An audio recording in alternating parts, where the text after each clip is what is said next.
Howdy y'all, Fuzzy Biker here, and welcome to Triumph Tuesday. We're at Baxter Cycle in Marnie, Iowa, and look what they've rolled out for me today. Isn't that just a beautiful thing? Triumph Speed Twin, it's a 1200. Let that one soak in. It's not quite stock, they've done a little bit of work to it.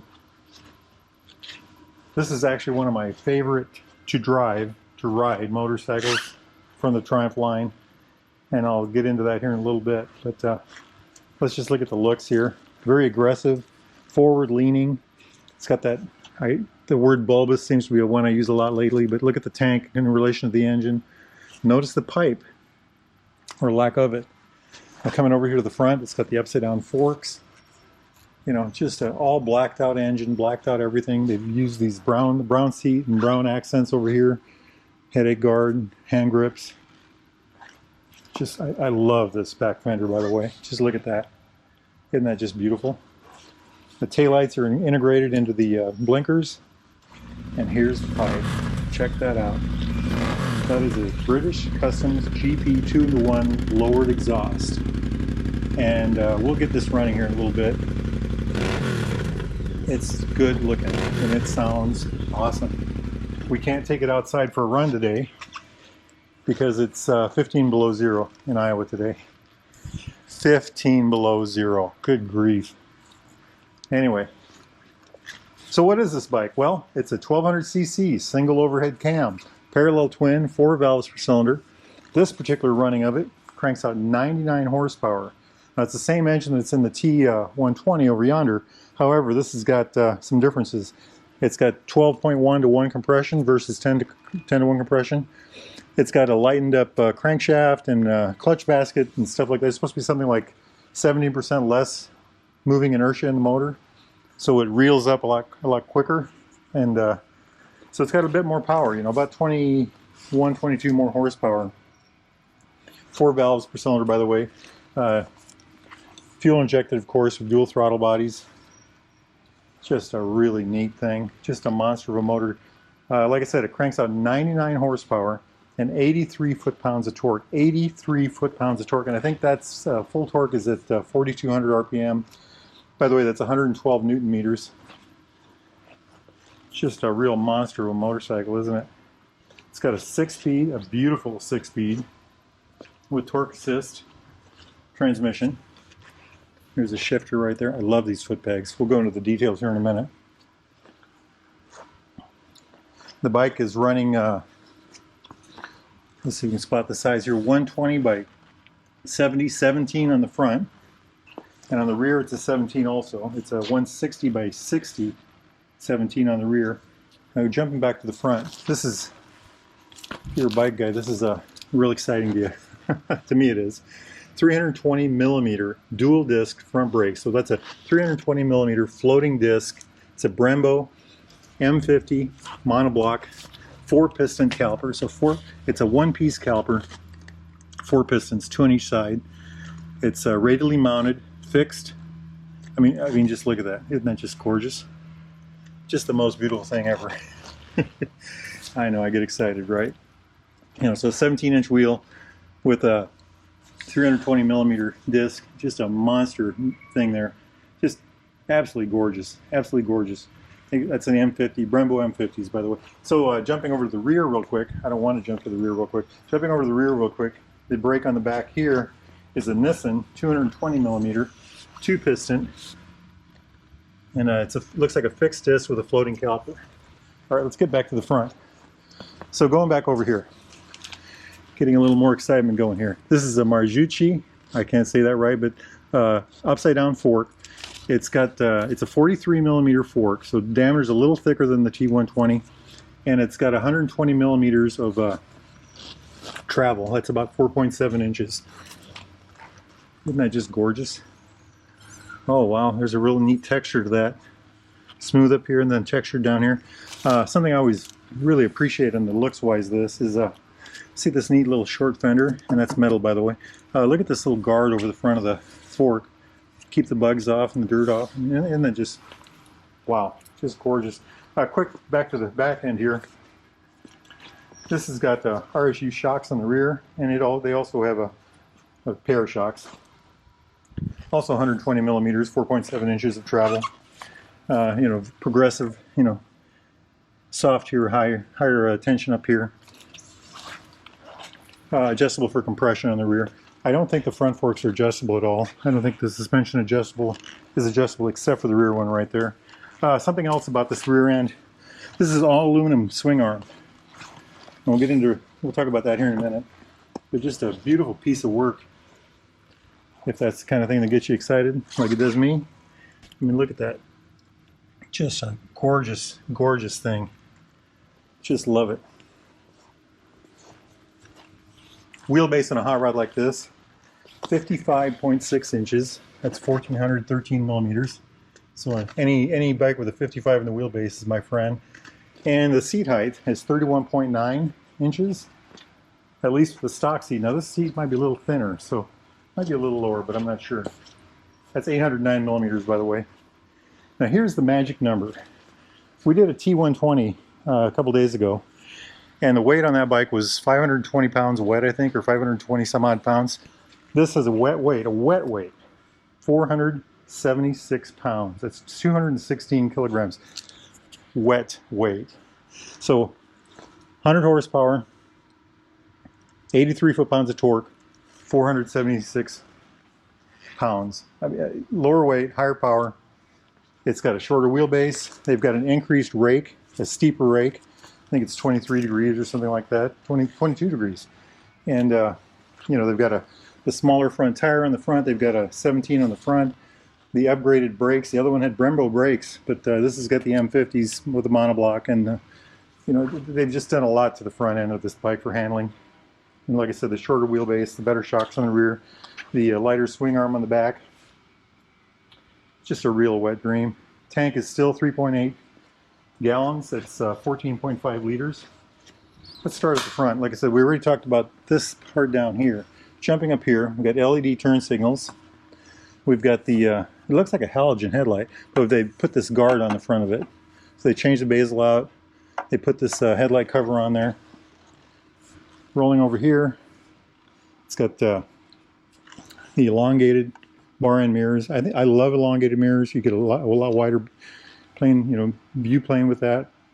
Looks like they put brown hand guards on here, hand grips, and it's got a Triumph headache bar. Doesn't that just look? I mean, look at this. Isn't that just beautiful? Doesn't take much to get me excited, right? Except for a hot motorcycle.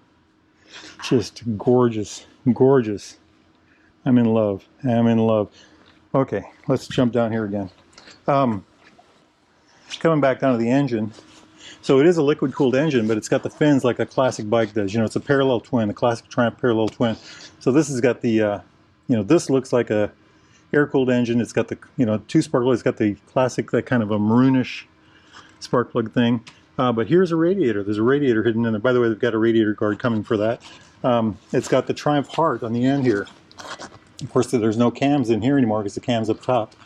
This looks like the, on the older bikes, that would look like where the transmission would be in the classic bikes. This, however, is a chain guard. And I think the brake reservoir, here's the brake master cylinder right here. I think the brake reservoir is in there. I'm not sure about that. Maybe it's under this cover. I'll ask about that. I love these, you know, this, again, Triumph has the best hardware, the best fit and finish.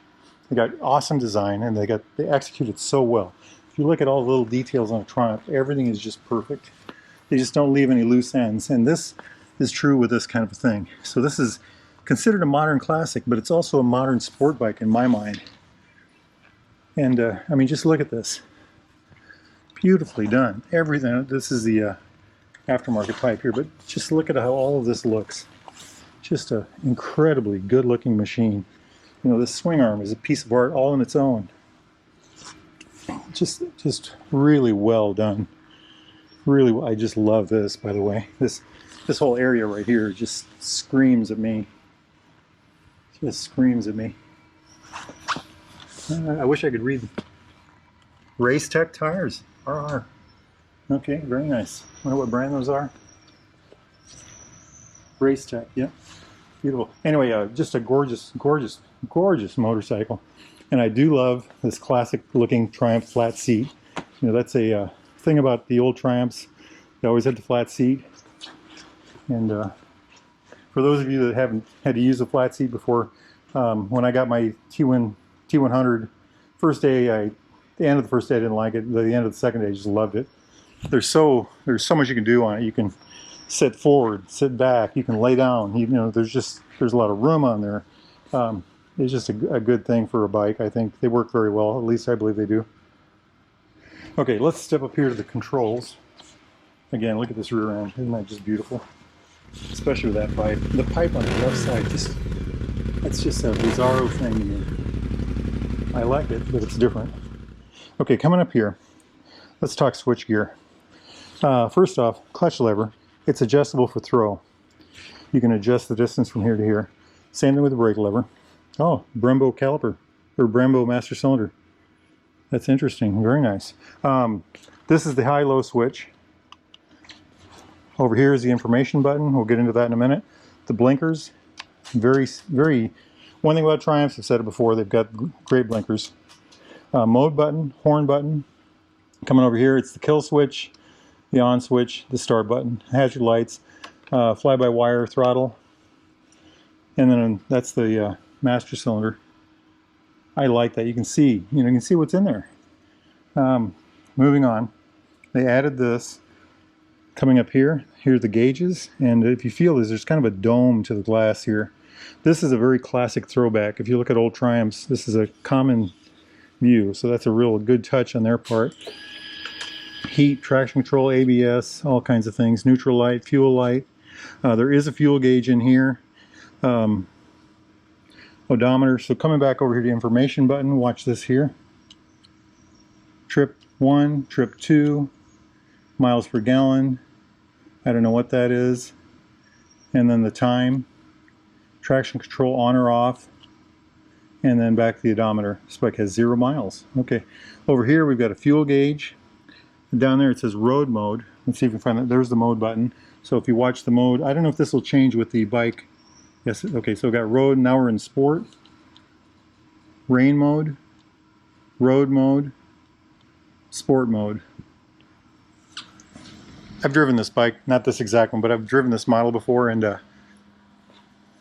I'll tell you right now, if this was my bike, it'd be in sport mode with traction control on all the time.